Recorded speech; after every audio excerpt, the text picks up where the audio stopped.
Greetings, welcome, and happy Veterans Day to all of you.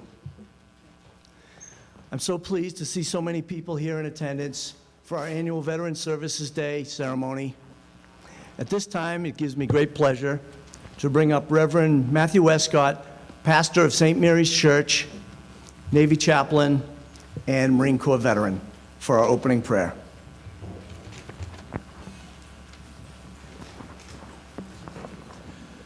Please remain seated, but I invite you to join me in prayer.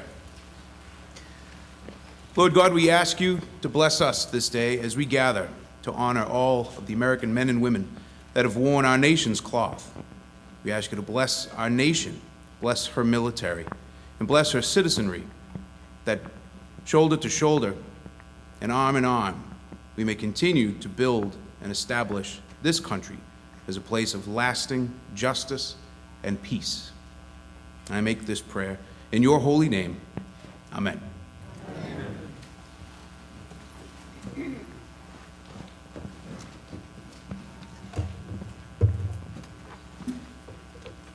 And to all our Marines in the audience, Father Matt, our keynote speaker, Mr. Kirby, Josephine, on recovery from your recent surgery, and all other Marines, I know that yesterday was your birthday. Happy 241st.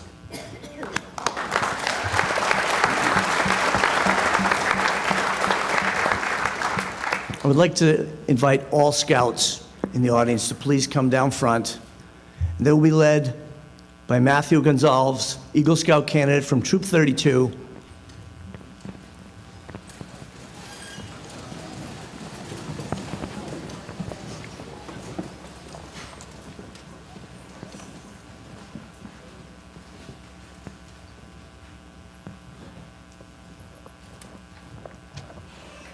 Can you all join us and the Scouts in the Pledge of Allegiance? I pledge allegiance to the flag of the United States of America and to the republic for which it stands, one nation, under God, indivisible, with liberty and justice for all. Two, thank you.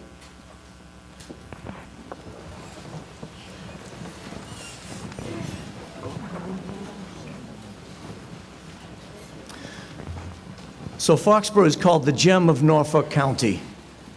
While I don't know the exact history of when we were dubbed the gem, I can give you my perspective. I think that the history, the culture, the center, the common, what we have going on as a town makes us a gem. But more than that, I think it's the people that come together on days like this and many other days. And in our day-to-day routine around town, it's people that make the difference. It's people who are the gems.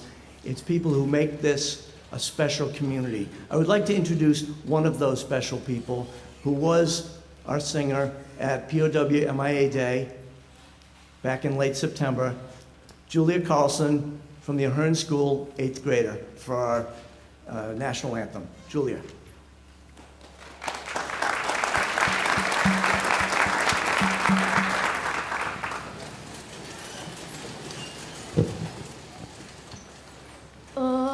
Say, can you see by the dawn's early light what so proudly we hailed at the twilight's last gleaming, whose broad stripes and bright stars through the perilous fight o'er the ramparts we watched were so gallantly streaming, and the rockets' red glare, the bombs bursting in air, gave proof through the night that our flag was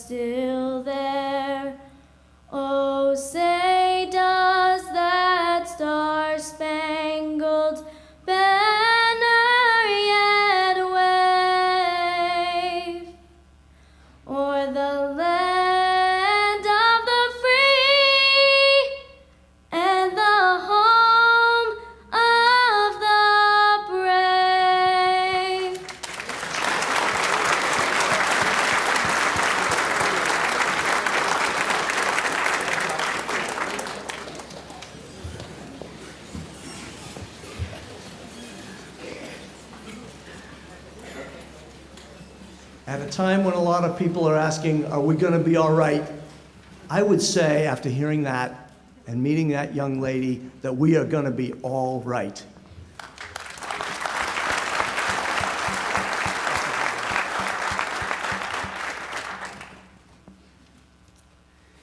The partnership that we have here between the town of Foxborough and the Foxborough school system is tremendous.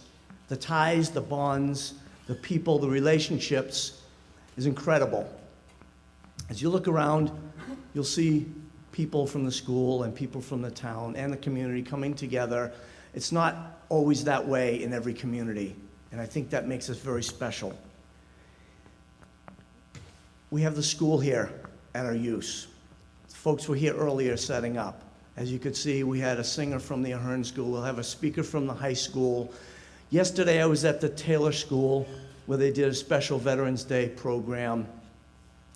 Mr. Neil Kaiser always sends us a special speaker or two from his America at War class. Our superintendent, Deb Spinelli, she invited me to a couple of programs for Veterans Day.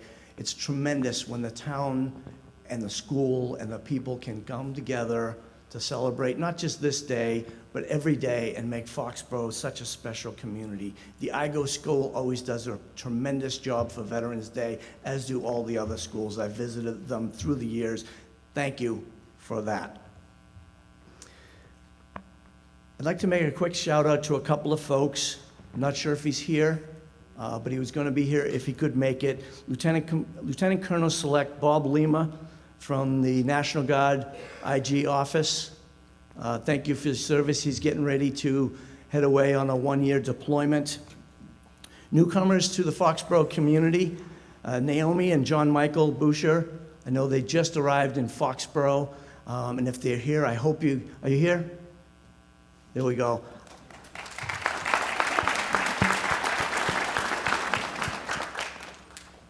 John Michael's father, Naomi's husband, just retired from a long career in the service. They just returned here from Germany, so I hope you'll give them a warm welcome, get to talking with them when we get out to snacks afterwards. Thank you for coming today. I'd also like to shout out to a 16-year-old who I came to communicate electronically with last night, Lindsay Nelson and her friend Emma. I've heard about this Foxborough discussion thing. It's like it's infectious, I guess. I'm not a Facebook person, but my best friend, who's sitting in the back corner wearing a red, white, and blue scarf, said to me last night, I think you have to answer this one. So I did get on Facebook and gave Lindsay some advice on how she could help today, and they were out here with all of our scouts, wonderful scout troops and packs and units. Lindsay and Emma were out here handing out the programs, welcoming people. I know they'll all be out there for Memorial Day, putting out the flags as well. I'd like to next call up our newly re-elected state representative, who is always such a great advocate for the town of Foxborough and the other two towns, Norton and Mansfield, where he serves daily. He's at every one of our town meetings. He's fighting for the things that the people in this community need. He's always behind our veterans and the people who are serving. He has veterans in his family, older and younger than himself. Please give a warm welcome to Representative F.J. Barrows from the State House.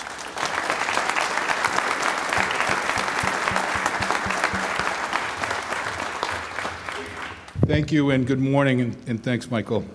You are the best. How about a round of applause for this guy?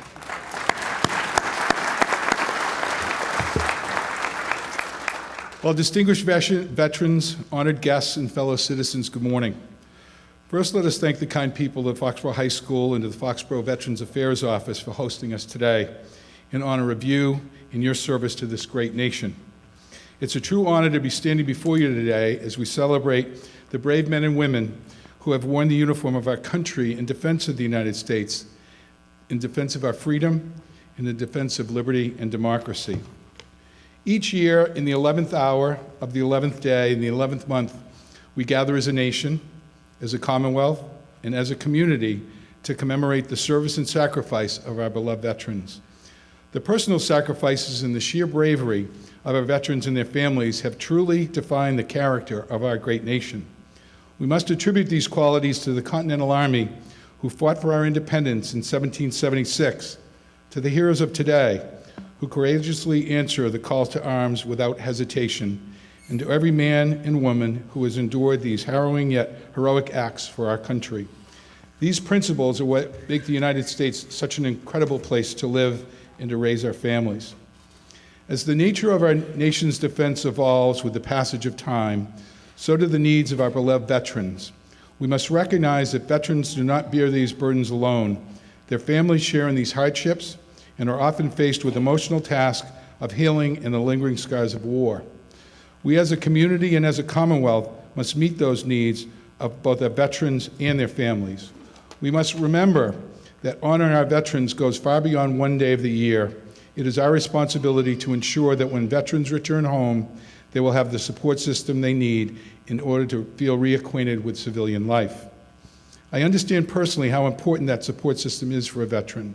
My son Cameron served in the United States Army for 4 years and then served a total of 10 years in both the Massachusetts and Alaska National Guard. The discipline my son gained from his experience in service has been extremely rewarding. He received his bachelor's degree from the University of Alaska and then just recently earned his MBA. I want to leave you with these last few words. As a community, as a Commonwealth, and as a nation, we must continue to embrace, to assist, and to thank our veterans for all they do every day. We must be cognizant of their sacrifices and commend their bravery when leaving everything at home to go fight for our country. We must pause for those who have fallen and appreciate those who have returned amongst us. And so we say to almost 380,000 veterans of this Commonwealth and to the 19,000 Massachusetts men and women who currently are serving our country, and to all the veterans across the nation, thank you for your service, and may God continue to bless you and protect you. God bless America. Thank you.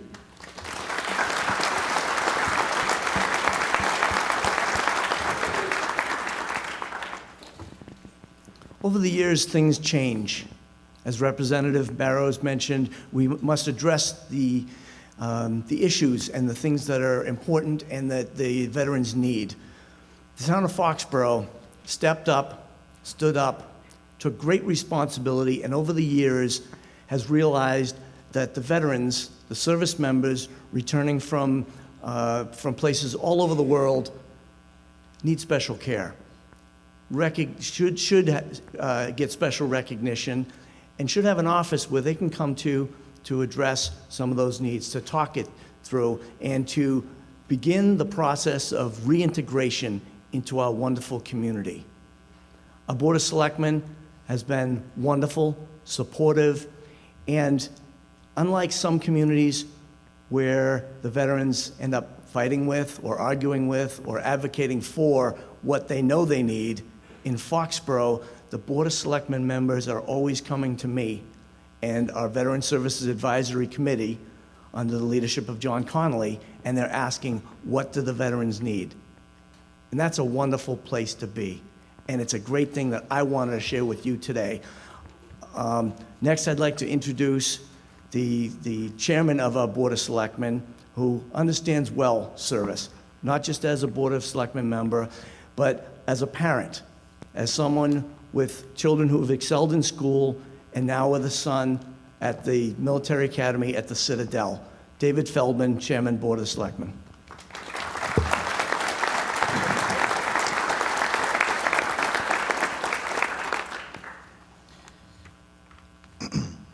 Thank you for allowing me to say a few words this morning.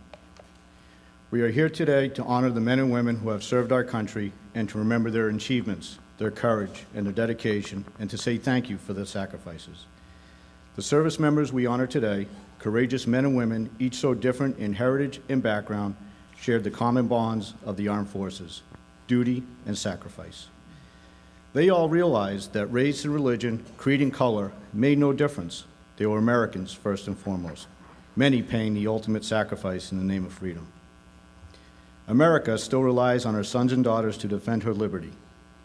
which includes those in uniform today, as well as the 25,000 cadets in military academies and senior military colleges across the country, my son being one of them. As a parent, I couldn't be prouder. As a citizen, I couldn't be more thankful for their service. Our presence here today, and that of people gathering all across America, is a tribute to true patriots and their families. It is a way to say, we remember. From soldiers who shivered and starved through the winter at Valley Forge, to the doughboys crouched in the muddy trenches of France, to the air and naval battles at Midway, to the beaches of Normandy, to the rice paddies and mountains of Korea, to platoons who patrolled the jungles of Vietnam, to the men and women who patrolled the deserts and mountains of Iraq and Afghanistan, we remember and honor them all. God bless our troops, and God bless America. Thank you.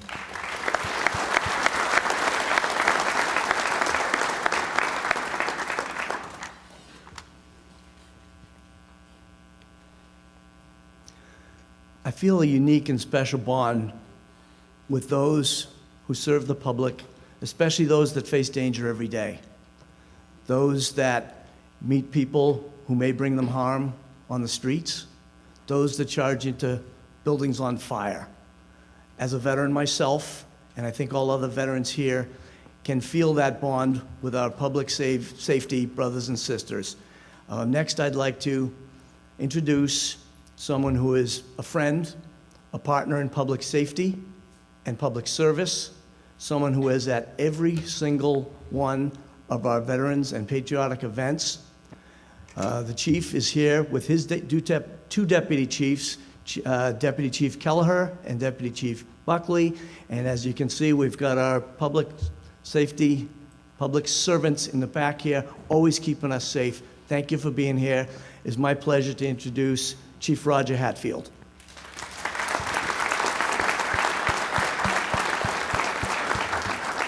Well, first of all, I want to thank Michael for allowing us to be here and say a few words. But from my heart, personally, I want to thank all the veterans and all of our active members that live here in the town of Foxborough, but really, truly provide us the safety and the security that we all should, really appreciate. As Mike already said, there's always been a bond between public safety, both police and fire, with our veterans and with our active members of our armed services. And a lot of that is really around our heritage and our history. And this next little part is really for our younger members of our community. I think a lot of us know that there's been a bond, but why is there a bond between the veterans, our soldiers, with our police and firefighters? Well, if you go back and look at the history and our heritage, a lot of us were soldiers at one time. That's why we're a paramilitary type organization. That's why we wear uniforms. When we came back from the war, a majority of our soldiers became firefighters and police officers. And it's always been that bond. If you look back and look, even today, and I brought this with me, is you might see these logos on our fire apparatus where it says, always ready, proud to serve. Think about that. Our veterans, when they came back from war, they were always ready and proud to serve. And so even today, we still hold that true to our heritage. And on my behalf of looking at this, it truly is never going to be forgotten. So on behalf of the police, the fire department, public safety, we want to thank our veterans, thank all of you for being here, and also never to forget the things that you guys have done for us all these years. Thank you.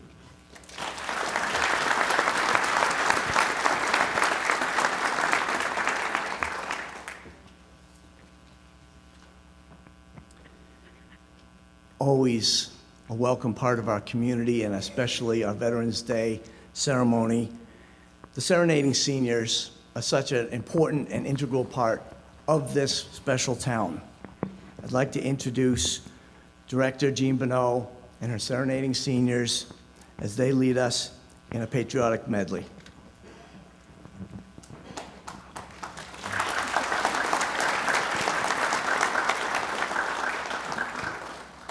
These are familiar songs. Please join us.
America has had a long history with the military and with our veterans. We've had many years of war, just as importantly, in fact, more importantly, many years of peace. So today is a day when we recognize, remember, and say thank you to all our veterans, our peacetime veterans, our wartime veterans, all who raised their right hand and served. As I mentioned, Mr. Kaiser teaches the America at War class, and I always feel that it's important that our young people learn, understand, and remember how we came about our liberties and freedoms. It's my great honor to introduce to you today Foxborough High School junior Kelly McCarthy from that class.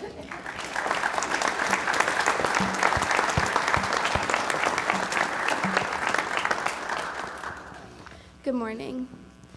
At 6 years old, Veterans Day is just a day off from school, a day where the teacher might read about the brave men and women, of many of whom are your grandparents. A day where your parents may tell you to thank an older man in uniform or a man with a unique hat. At 10 years old, Veterans Day is a day where you begin to think more about the people this holiday honors, those who served for our freedom and stepped up in the face of crisis. At 16 years old, Veterans Day is a day where you begin to learn the struggles of those brave men and women. You try to understand and you try to comprehend all they went through, though you never fully will. No one wants war. No one looks forward to the hardships and the heartache that war brings. The men and women that this holiday today honors are those who didn't shy away due to the hurt they would face, yet they were fully aware and continued to serve their country with pride. Freedom isn't free. Everyone's heard this saying, yet not everyone can fully understand it. We as Americans understand that yes, freedom isn't free. Many people lose their lives in combat, whether physically or not. But who truly understands the meaning of freedom isn't free? It's those who are currently serving or previously have.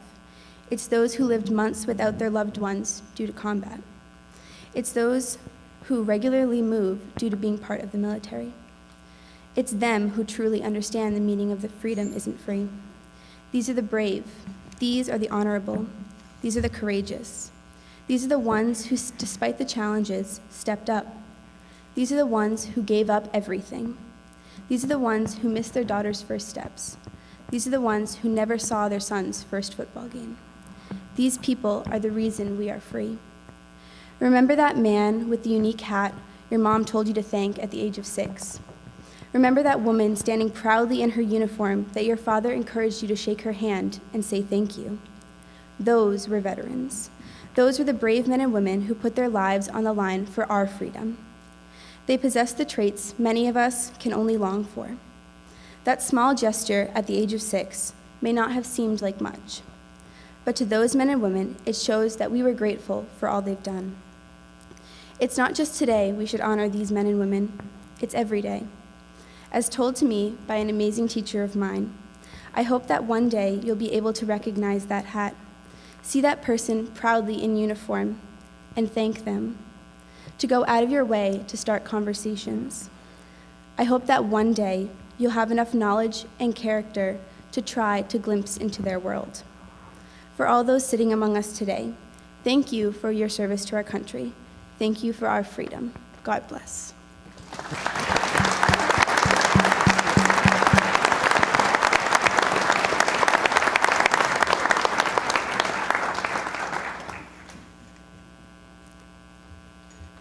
Looks like Foxborough schools are doing a tremendous job. And yes, we are going to be okay.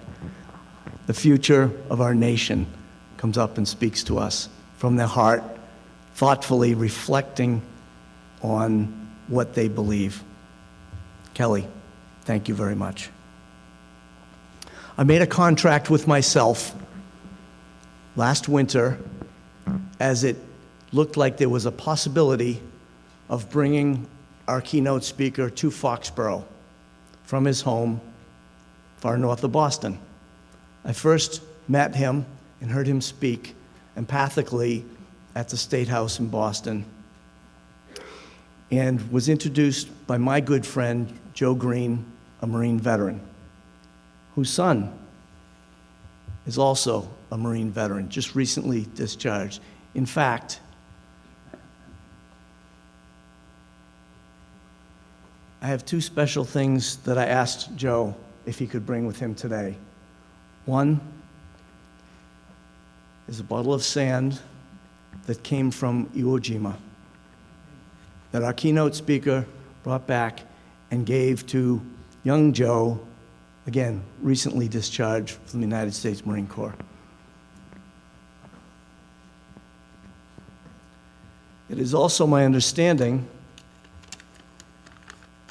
that this globe and anchor, once worn by our keynote speaker, was then presented to a young Marine when he was ready to go and serve our nation in peace and at war. Amazing to me, the history that just this symbol brings here to the town of Foxborough.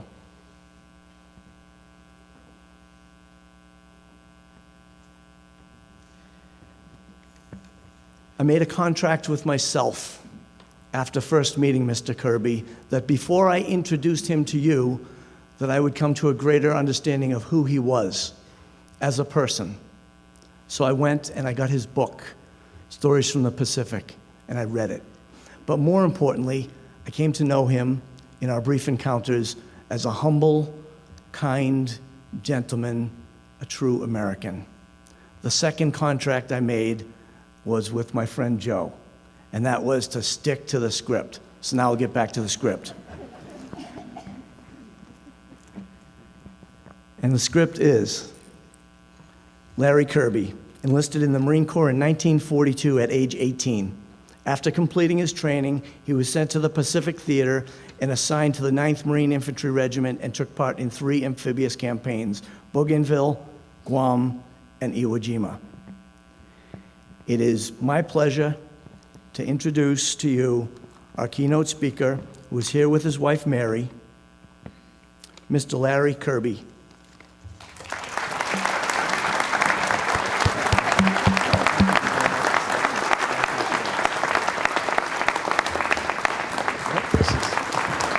No.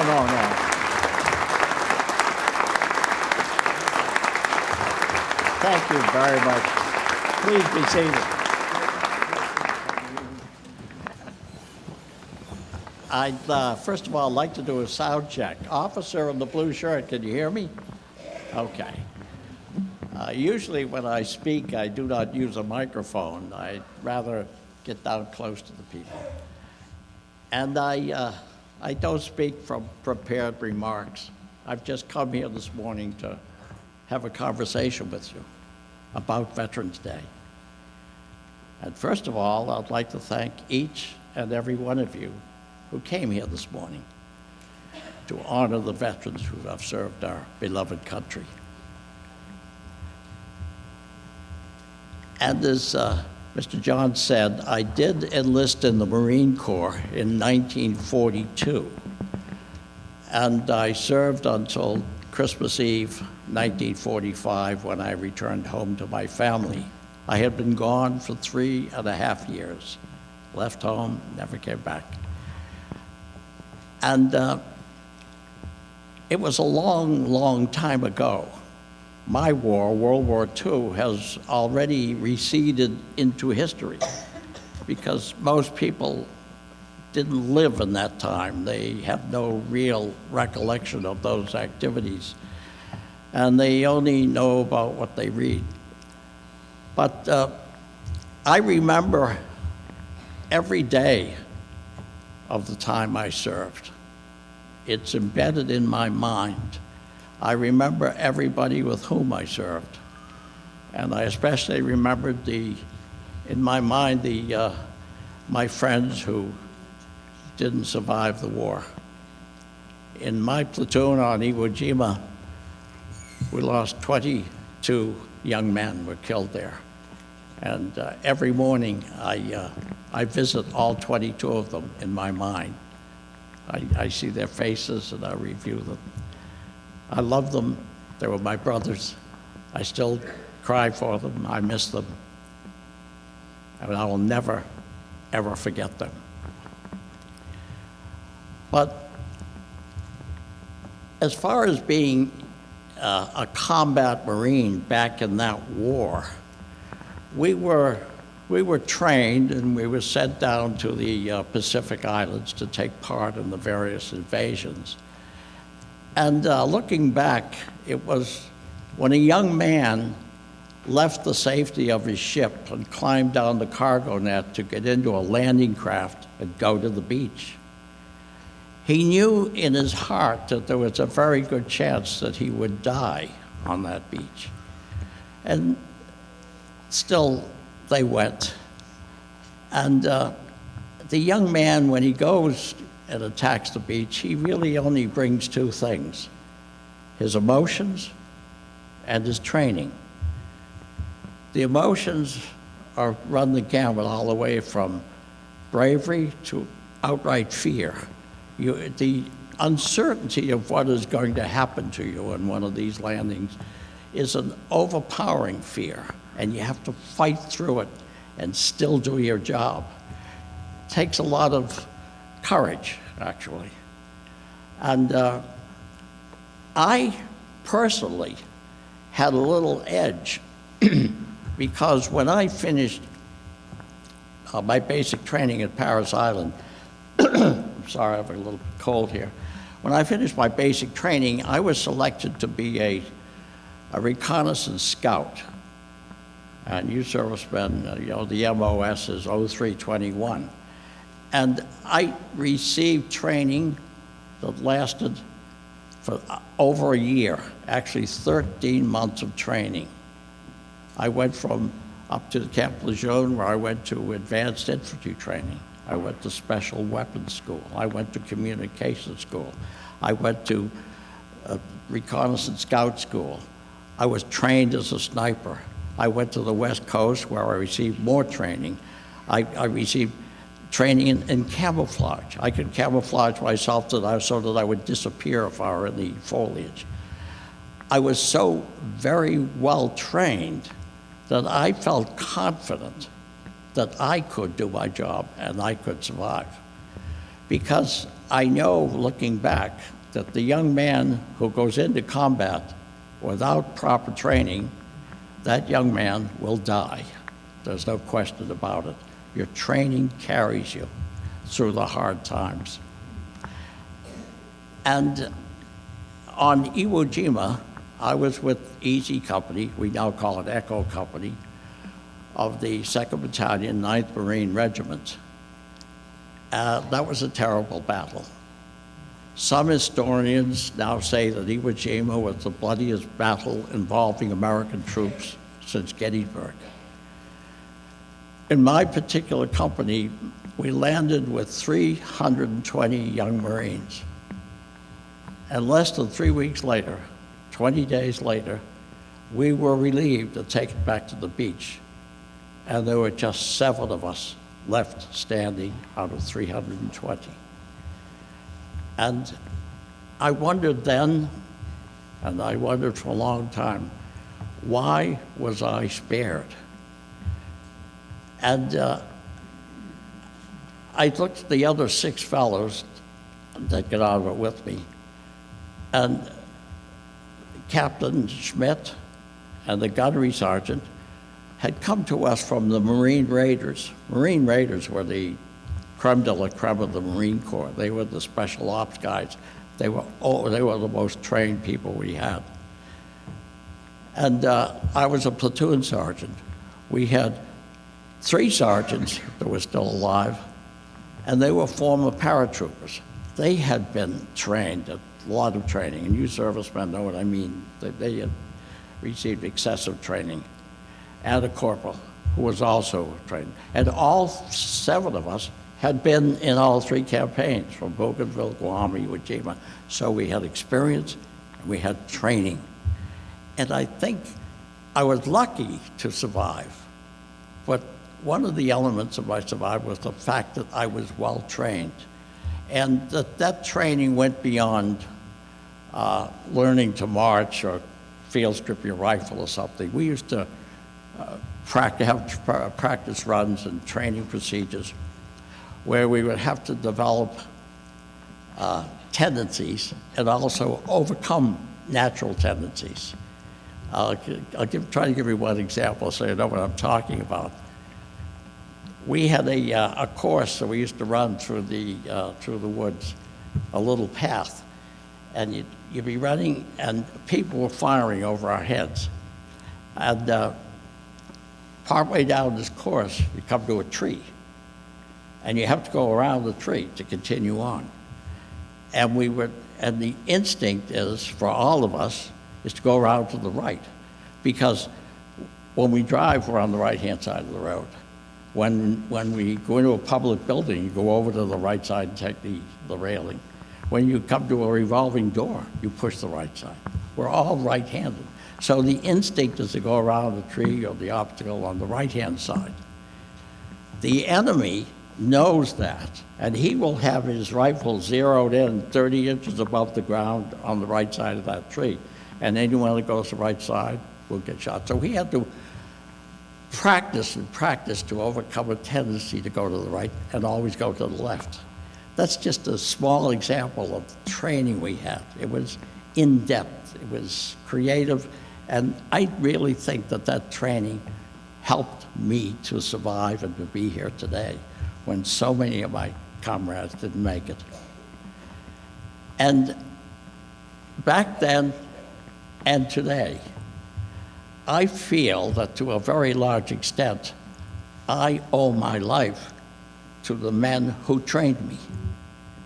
When I was at advanced infantry, special weapons, whatever school, there were 3 or 4 NCOs that trained me to do what I was supposed to do. They never left Camp Lejeune. They stayed there for the entire war. They trained people to go and fight, but that was their job. And I remember when we were going through special weapons, we were learning to fire a 30 caliber Browning air-cooled machine gun. And you're familiar with, that's the standard machine gun. It's on a tripod, and it's got a barrel with the holes in it, and you cock it with the bolt lever on the right. And I remember when I was learning to fire that weapon, that I had to follow my traces to get it on target. There was a youngster there, he was probably 18, 19 years old, from Idaho.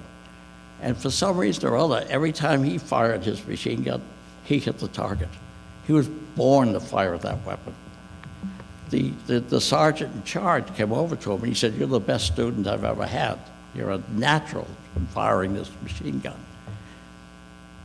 And this kid said, "Well, when I get over there and I start fighting the enemy, I'm going to raise hell with my machine gun." And the instructor said, "Son, you're not going anywhere." The next day he was promoted to corporal and he became an instructor. And he taught his skills that he had with that weapon to hundreds of other Marines. And in doing so, he literally saved hundreds of lives without ever leaving North Carolina. So the point is that when you go into the service, you raise your hand, you take that oath, that's a solemn oath, in which you swear to do whatever you are told to do and do it to the best of your ability. And you will obey all lawful orders. And well, I'll go back to World War II. There were 16 million Americans under arms. 1 million were in combat. That means for every rifleman or every sailor that manned a gun or every pilot, there were 15 people in support of that person. Those 15 people were essential to his success. If they didn't do their job, that man with the rifle or flying the plane or on the ship would die. He had to be properly trained and ready for his job. The people who trained him, in my mind, were just as important as the people who fought on the front lines. And on this day, Veterans Day, I desperately want to get that message across to you. of the great admiration I have for anybody who ever served his country, because they gave of their part of their life. They gave years of their life. They gave time, thanklessly gave it to their country. And I think a very good example of support is in the Marine Corps, the toughest Marines were the paratroopers. And these guys were really gutsy. They would go up in a C-47, carry a 40-pound pack, that have the helmet and their weapon, and then clip onto the static line. And in the dark of night, at midnight, they'd go to the door of that plane and jump out. Parachutes would open, hopefully. But the one person that they really admired was the parachute rigger. He's the guy that never went into combat, but he had a skill for packing parachutes, and his job was to rig the parachutes. And if he didn't do his job right, every one of those paratroopers, many of those paratroopers, would die. Their chutes wouldn't open. That's an example I want to use to show you that the success of the combat soldier depends on the men and the soldiers who support him. The armors, to make sure that he has his weapon works. The ordnance man, to make sure he has the right caliber round, the right powder in his ammunition. And for that reason, I would like to say that today, Veterans Day, is a day in which we thank all veterans for their service, not just the combat veterans. Because I know I served in combat, and I look back and I realize that those non-combat instructors were probably the people that saved my life, and I thank them.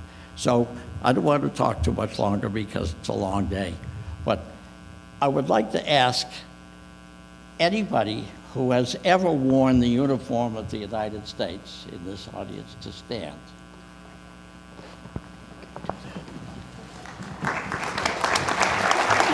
Thank you.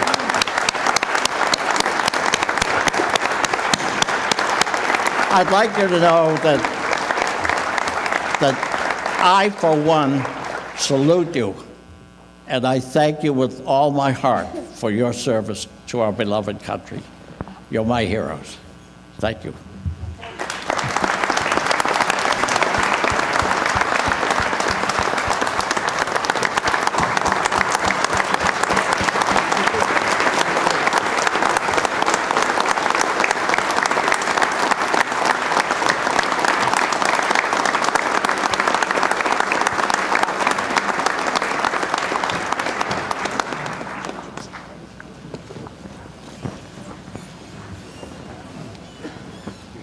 Thank you, Mr. Kirby.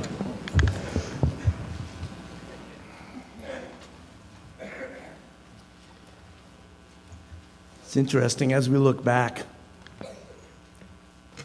in 2 years, it'll be the 100th anniversary of the end of World War I.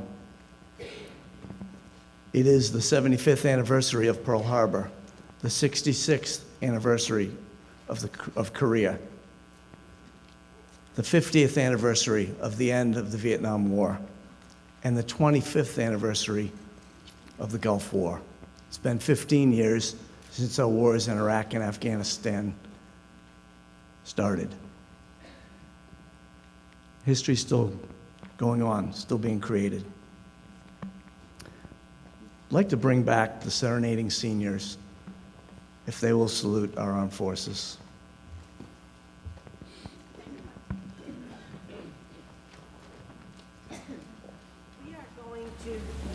Have a special tribute to all branches of the armed services. And we would invite you to stand when that service is sung. When that song is sung, if you either served in that branch of the service, or if you have a loved one who is in that service now or has been, please stand as we sing your song. Our first service is the United States Air Force. Off to go in the wild blue yonder, flying high.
United States Marine Corps.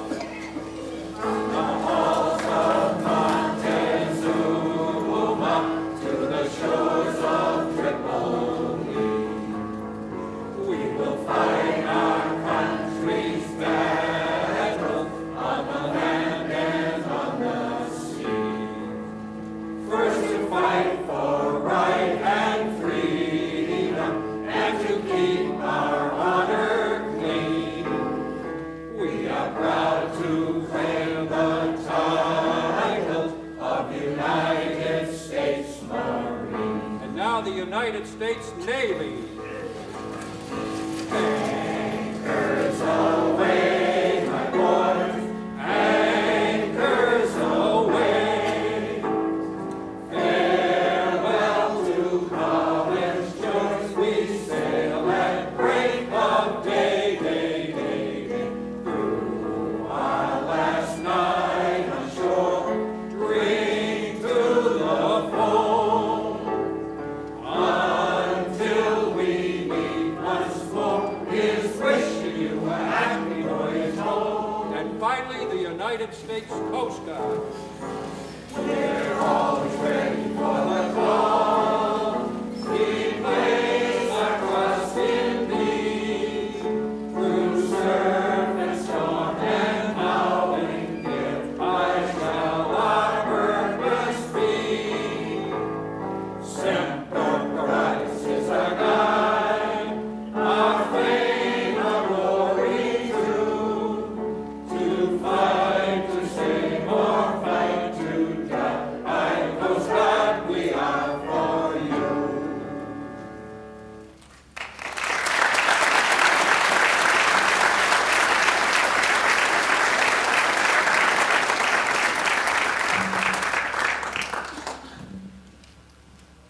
I'm very happy to have with us Senior Rabbi Joseph Ron Fish of the Temple Israel in Sharon, whose Uncle Ben was killed in action in the final days of World War II in the Philippines. Rabbi Fish attended Brandeis got his degree from Brandeis University in Jewish theology, and it's my pleasure to introduce to you, for our benediction, Senior Rabbi Joseph Ron Fish.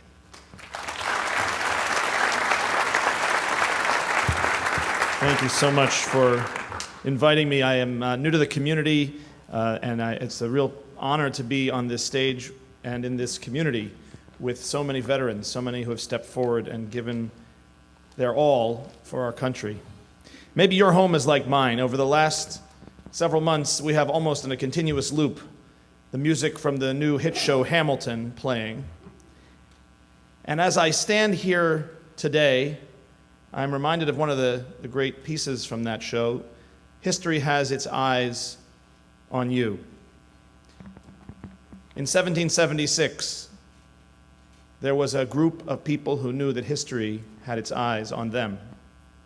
In 1812, in 1861, in 1917, in 1941, through Korea, Vietnam, and our recent conflicts in the Persian Gulf, Iraq, and Afghanistan, certain outstanding individuals knew that history had its eyes on them.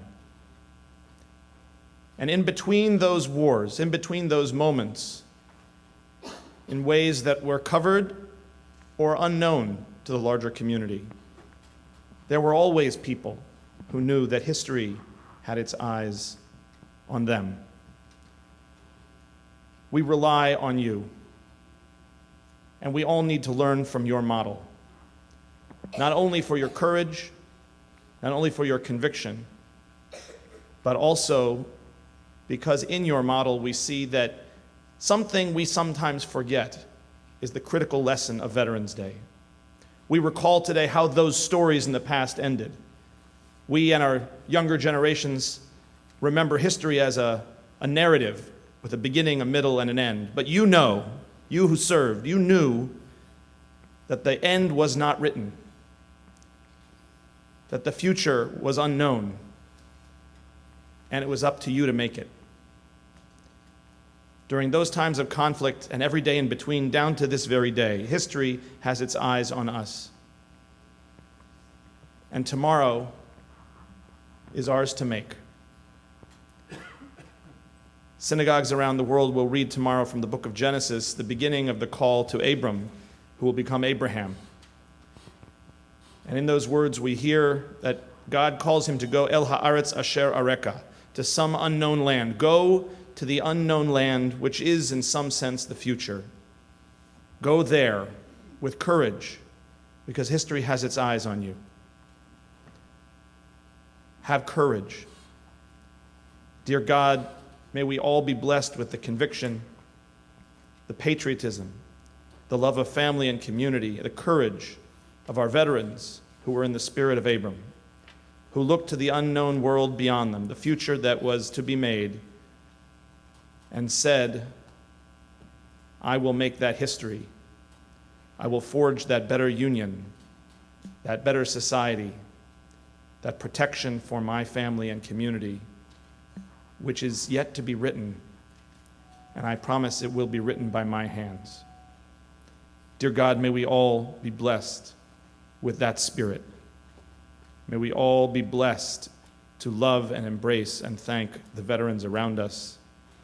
And may we all recall that history indeed has its eyes on us. God bless.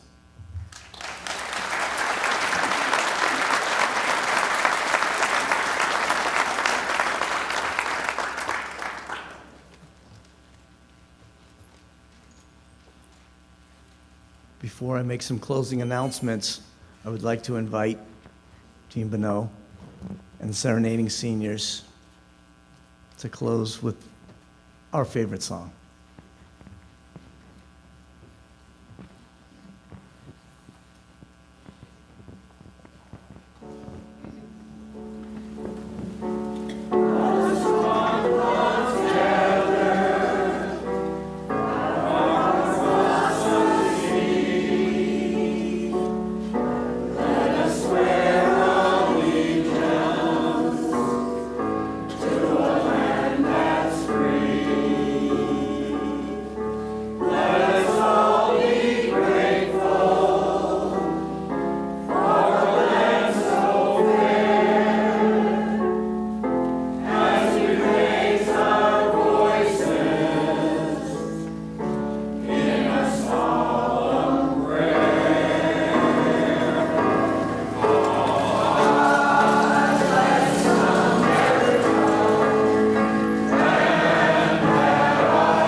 Just a couple of brief but important announcements before we head down to the cafeteria for refreshments.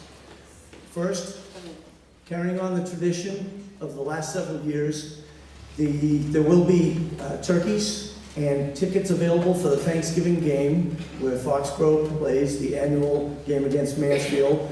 The sign up for that is going to be down at the cafeteria, so when you have refreshments, if you're interested in that, any veterans, please sign up for tickets and turkeys. Next, The refreshments, this year, the cold drink will be cider, which I thought would be a big hit. That was actually the idea of the Doolittle Home, who every year provides the refreshments, the cookies, the coffee, the tea, and this year, apple cider. That, again, will be provided by the Doolittle Home down at the cafeteria. I do want to reach out and thank our scouts who, at every opportunity, every patriotic holiday, put out the flags on the sidewalks. You saw them beautifully displayed at the center, along Central Street, along Mechanic Street, and parts of Mechanic Street. Thank you for doing that. They were out at 7 o'clock this morning.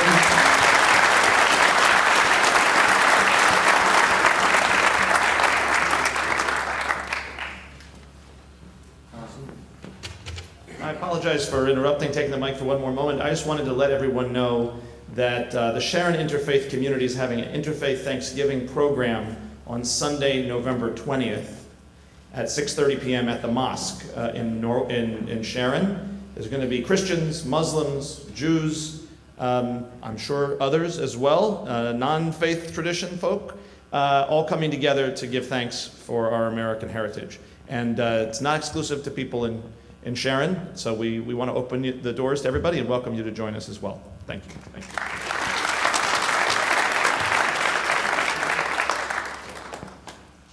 6:30 p.m. The 20th at 6:30 p.m. Thank you, Rabbi Fish. 4 o'clock this afternoon, the Scouts will be putting the flags away. I had intended to join them, but I've been invited instead to participate in one of the 6% of communities that's being asked to audit their election. So tomorrow morning, I will be joining the town clerk and his team in reviewing. I guess that's something new that came with the law of, with the early voting. So they do 6% of the community. So we were lucky once again.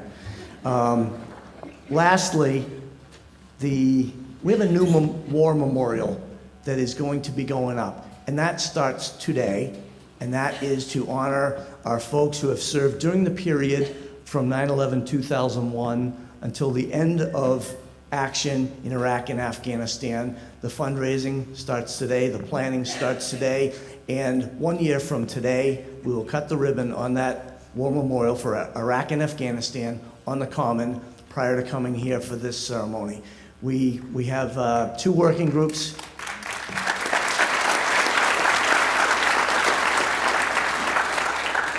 We have 2 working groups that have started to form, one for fundraising, the other for design. Nothing solid is there yet because today is the starting date. If you have an interest in time, talent, or treasure that you can contribute towards that memorial in either design, fundraising, or both, the next meeting is this coming Monday, and I believe it'll be 4 o'clock at the McGinty Room, but I'll put out another reminder throughout the community. Thanks to all who have started to pitch in, and I look forward to cutting that ribbon 1 year from today. I invite you all to join us for refreshments along with the Doolittle Home. One other announcement, and this is a big one. We all know that veterans organizations are important to the community. What might not be known is that sometimes they're competitive because like all other organizations, they're looking for membership. So at one end of town, we've always had the American Legion, and the other end of town, we've had the Veterans of Foreign Wars. It's been my privilege for the last, 6 years or so, to be the service officer in both of those organizations. And it's a greater privilege to announce today that those 2 organizations under the leadership of Commander Wright at the VFW and Commander Duma at the Legion have co-located on Cohasset Street at what is formerly known, or what is still known as the VFW. Those 2 organizations have decided to combine their resources and better serve the community and the veterans and their memberships. And I applaud both organizations for doing so. Thank you for that, and I will see you down at refreshments.